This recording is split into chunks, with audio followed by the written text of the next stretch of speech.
The Baseball Together Network presents the Baseball Together Daily Podcast with your host, Blackjack Brad. And now, the Daily Podcast. Welcome to today's episode of the Baseball Together Daily Podcast. Baseball family, I am Brad and I am your host, coming at you with today's box scores. Let's get right into it. We had some extra inning games today. We're going to start with the Minnesota Twins at the Detroit Tigers. The Tigers came through and won this one 4-3.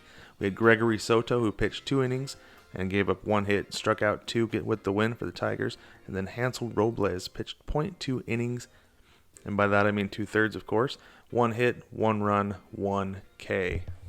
Notables in this one, we had Nelson Cruz for the losing Twins go 3 for 5 with a home run. That makes 3 in 2 days for him. Again, that's the Detroit Tigers 4, the Minnesota Twins 3 in 10 innings.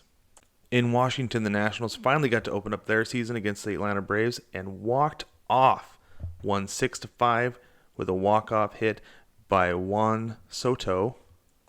Pitchers in this game, we had Daniel Hudson with the win, pitched 1 inning, struck out 2, walked just 1. Will Smith did not record an out, gave up 2 hits, and that fatal run in the end. Notables in this game, we had Ronald Acuna Jr. with 2 home runs and 3 RBIs on a 2-for-5 day for the Braves. Again, that is 6-5 Nats over Braves in walk-off fashion. In Anaheim, the Houston Astros used 3 home runs to lift themselves over the LA Angels 4-2. We had Ryan Presley pitch 2 innings, 2 hits, 2 strikeouts, got the win. Raisel Iglesias pitched 1 inning, gave up 3 hits, allowed 2 runs, and struck out 3. The game was tied headed into the 9th inning, but Carlos Correa hit a 2-run home run to lift the Astros again over the Angels 4-2. In the Bronx, the Yankees rode Garrett Cole's arm to a 7-2 win over the Baltimore Orioles. Cole went 7 innings, allowed 4 hits, no runs, and struck out 13. Dean Kramer for the Baltimore Orioles pitched 3 innings, gave up 5 hits and allowed 3 runs, struck out 5 and walked 4. Aaron Judge had himself a day. He went 3 for 5, drove in 4 runs with 1 home run. Again, that was the New York Yankees 7 and the Baltimore Orioles 2. The Reds pounded the Pirates today 14-1, had Wade Miley pitch 6 innings, gave up 2 hits, allowed no runs, struck out 6 and walked 1. Trevor Cahill for the Pirates did not have a good day, pitched 4 innings, gave up 9 hits, allowed 7 runs, and struck out just 4. Something notable with this game today, the Reds, despite having scored 14 runs, all 14 runs were driven in by 3 guys. You had Jonathan India, Tucker Barnhart, and Tyler Naquin all went 3 for 4. Naquin himself drove in 7 of those runs all by himself. Again, that was the Reds 14 and the Pirates 1.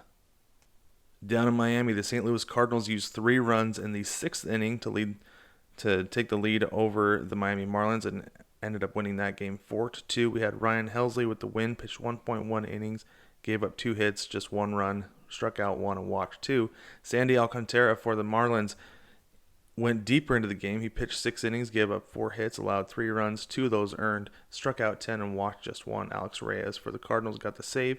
1 1/3 innings pitched, struck out 1 and walked 1. Nothing really of note from this game, just the Cardinals over the Marlins 4-2.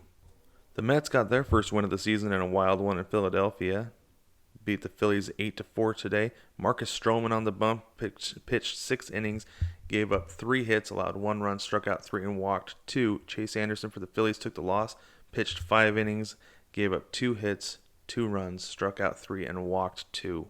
Most notable from this game is Polar Bear Pete Alonso went 2 for 4, drove in 2 runs with a home run, and that was the New York Mets over the Philadelphia Phillies 8-4. More extra innings today. We had the Tampa Bay Rays and Boston Red Sox go 12. The Red Sox came out on top 6-5.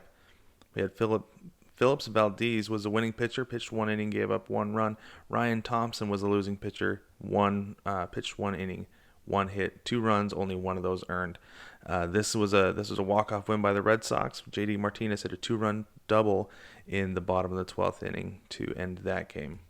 Again, that was the Boston Red Sox 6, the Tampa Bay Rays 5 in 12 innings. It was all Brewers on the north side of Chicago today, as the Brewers shut out the Cubs 4-0. Freddie Peralta got the win, pitched 5 innings, allowed just 1 hit, struck out 8, walked 4. Adbert Alzolay pitched 5 innings, gave up 4 hits, 4 runs, struck out 4, and walked 2. Travis Shaw did all the damage that was necessary in the top of the first inning by hitting a 3-run home run to drive in Christian Yelich and Daniel Vogelbach. Again, that is a shutout. The Brewers over the Cubs, 4-0. The Texas Rangers got their first win today with a 7-4 final over the Toronto Blue Jays. Dane Dunning pitched 5 innings, gave up 3 hits and 1 run, struck out 6. Tanner Rourke took the loss, pitched 3 innings, gave up 6 hits, 5 runs, struck out just 2. Ian Kennedy with the save, pitched 1 inning for the Rangers. We had Bo Bichette and Nate Lowe with dueling 2 home run games, but Lowe came out on top with his Rangers again, 7-4 over the Blue Jays. In Oakland, the A's remain winless at 0-6. The Dodgers won that one 5-1. Clayton Kershaw bounced back from his opening day start, pitched 7 innings, gave up 4 hits, just 1 run, and struck out 8. Chris Bassett pitched 6 innings, allowed 9 hits, gave up 4 runs, struck out 4, and walked 1. Notables in this game, we had Max Muncy and Edwin Rios both hit home runs in the top of the 3rd inning, which turned out to be enough to lift the Dodgers over the A's 5-1.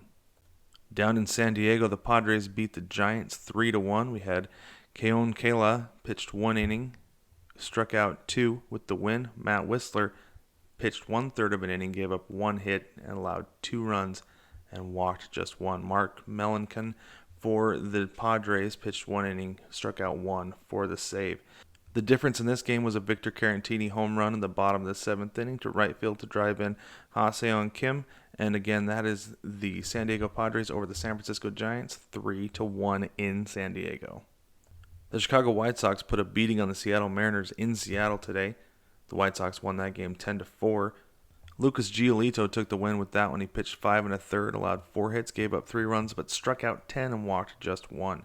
Nick Markavicius for the Mariners pitched 3 2/3, gave up 4 hits, 4 runs, struck out 4, and walked 1. He came in early after James Paxton left after 1 1/3 with soreness in his elbow. Notables in this one, the Chicago White Sox got home runs from Luis Robert, Zach Collins, and a grand slam from Jose Abreu. Again, that is the White Sox over the Mariners, 10-4 in Seattle. In the final game of the night, the Diamondbacks topped the Rockies 10-8 in 13 innings. Matt Peacock for the Diamondbacks picked up his first win, pitched 3 innings, gave up 1 hit, and allowed 2 runs, struck out 1. Ben Bowden took the loss for the Rockies, pitched 1 inning, allowed 3 hits, 3 runs, 2 of those earned. Notables in this game, we had Ketel Marte, who went 3 for 7, drove in 2 crucial runs in the top of the 13th. If those runs had not been plated, we would have gone to 14 innings at least in this one. Again, that is the Diamondbacks over the Rockies, 10-8 in 13 innings. Let's get this wrapped up with today in baseball history. Today, April 7th in 1958, the LA Dodgers built a 42-foot screen in left field at the Los Angeles Coliseum to cut down on home runs. It was only 250 feet down the line in left field at that stadium. Well, baseball family, thank you again for joining me for another episode of the Baseball Together Daily Podcast. Don't forget to like, subscribe, rate, and review the podcast. We have a new episode of The Big Show out. Came out on Tuesday. Go take a listen. That's one that we're really proud of. It was a great episode. We had a lot of fun. Go listen. Again, that's just the Baseball Together podcast. Go have a listen. And baseball family, I will catch you tomorrow.